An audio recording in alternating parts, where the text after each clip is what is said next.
নবীজিকে ভালোবেসে যারা ঘর বাড়ি ভিটা মাটি সন্তান সন্ততি এমনকি নবীজির আদর্শের জন্য যারা নিজেদের জীবনের মায়া ত্যাগ করতে পারে এরাই হলো সত্যিকারের সুন্নি, সত্যিকারের আশিক রাসূল।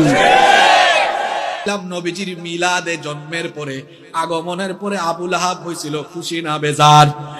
এখন সেই নবী যখন যেই কারণে তার মিলাদ হলো, যেই কারণে তার আগমন হলো, ওই দাওয়াত যখন দিলেন আবু লাহাবের মন এবার খুশি না বেজার।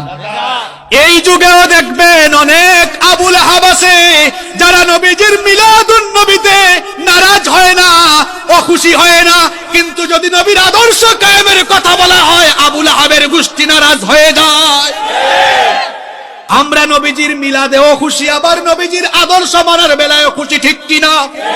আমরা হচ্ছে আবু বকরের মতো আশিক রাসূল।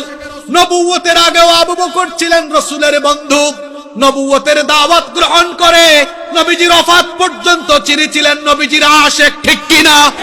সুতরাং আমরা এমন আশিক হব মিলাদেও খুশি, নবীজির আদর্শ গ্রহণ করে আল্লাহর দ্বীন কায়েম করেও আমরা খুশি, ঠিক কিনা? আবু লাহাব মার্কা মুসলমান হলে চলবে না।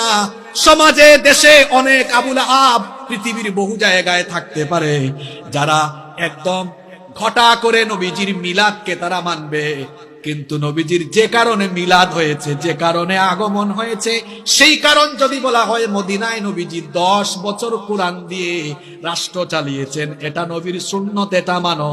আবু লাহাব যেমনে নবীজির দাওয়াত শুনে নারাজ হয়েছে, তেমনি আবু লাহাবীয় চরিত্রের মানুষ এই যুগে নারাজ হয়ে যাবে। নবীজি এসেছেন যে কারণে, সেই কারণটা হচ্ছে জমিন কার? জোরে বলতে হবে, জমিন কার? জমিনে আইন চলবে কার?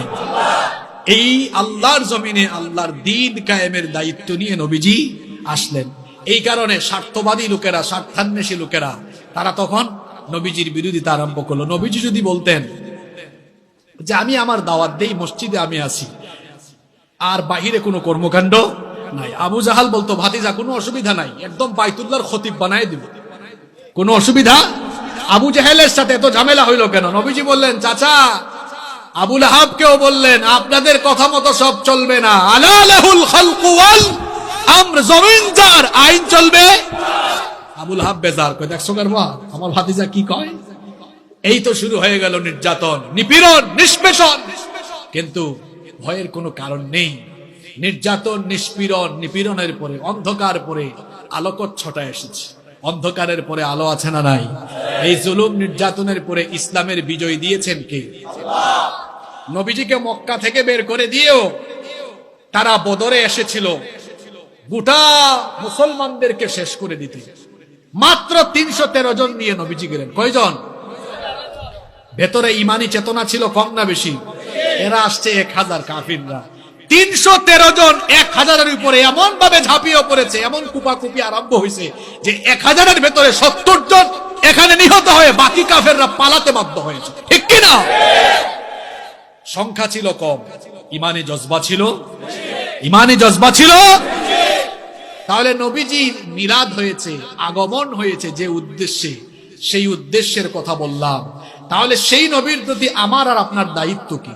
আমার আপনার দায়িত্ব হলো সেই নবীজিকে, সেই নবীজির প্রতি ঈমান এমন ভাবে রাখা, নিজের সবটুকুন ভালোবাসা যার প্রতি প্রকাশ করতে হবে তিনি হচ্ছেন মুহাম্মাদুর রাসূলুল্লাহ সাল্লাল্লাহু আলাইহি ওয়াসাল্লাম।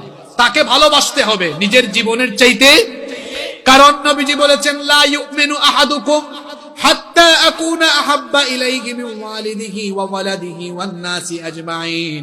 তোমাদের কেউ ততক্ষণ পর্যন্ত মুমিন হতে পারবে না, ইমানদার হতে পারবে না, যতক্ষণ না আমি তার কাছে তার সন্তান সন্ততি, পিতা মাতা, এমনকি দুনিয়ার সকল কিছুর চাইতে প্রিয় না হব। আমাদের কাছে দুনিয়ার সকল সম্পদের চাইতে সবচাইতে প্রিয় যিনি, তিনি আমাদের নবী মুহাম্মাদুর রাসূলুল্লাহ সাল্লাল্লাহু আলাইহি ওয়াসাল্লাম। নবীজিকে ভালোবাসার পাশাপাশি, নবীজির প্রতি ঈমান, নবীজিকে ভালোবাসার পাশাপাশি পূর্ণাঙ্গ ভালোবাসার বহিঃপ্রকাশ হিসাবে নবীজিকে অনুসরণ এবং অনুকরণ করার দরকার আছে না নাই? কারণ নবীজিকে অনুসরণীয় আদর্শ বানিয়ে যিনি পাঠিয়েছেন তিনি কে?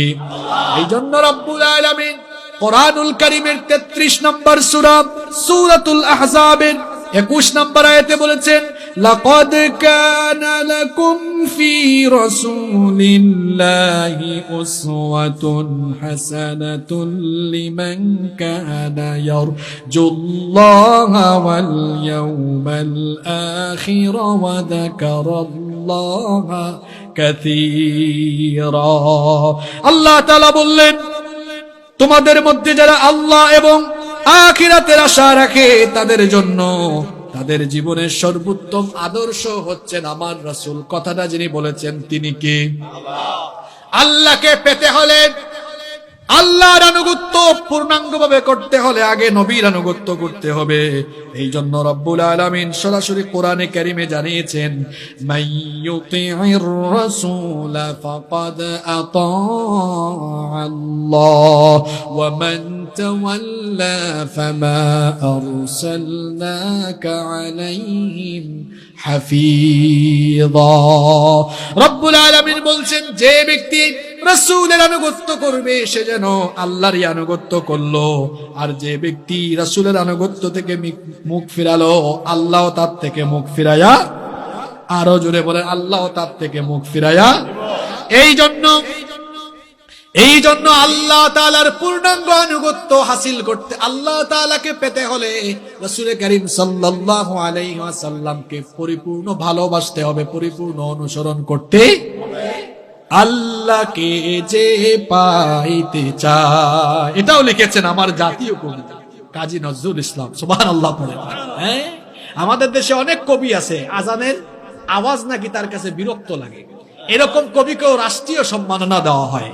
যে সকল কবিরা আজান নিয়ে আজে বাজে বক্তব্য রাখে, রাষ্ট্রীয় সম্মাননার বিপরীতে এদেরকে এই দেশের পাবলিক টয়লেট পরিষ্কারের দায়িত্ব দেওয়া দরকার।